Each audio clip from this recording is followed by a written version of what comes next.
അങ്ങനെ എൻ്റെ ചേട്ടത്തിക്ക് ഇന്നത്തേക്കുള്ളതായി. ഈ പാവത്തെ കൊണ്ടുള്ള എല്ലാ പണിയും എടുപ്പിക്കുന്നതാണ് എൻ്റെ അമ്മയുടെ മെയിൻ ഹോബി. ആ റിമോട്ട് എടുത്ത് ടി വി കാണിച്ച്.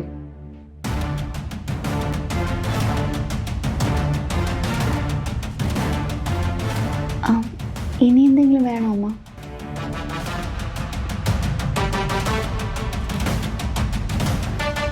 കാലിന് നല്ല വേദന.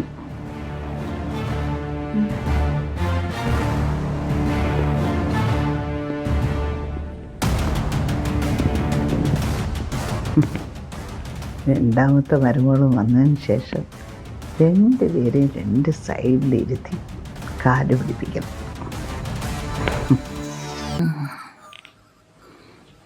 പതിയെ തടവും കണ്ടല്ലോ. എൻ്റെ അമ്മയുടെ ജീവിതാഭിലാഷം തന്നെ മരുമക്കളെ കൊണ്ട് എല്ലാ പണിയും എടുപ്പിച്ചിട്ട് ഇങ്ങനെ സുഖിച്ച് ജീവിക്കാനാണ്. കൺഗ്രാറ്റ്സ്.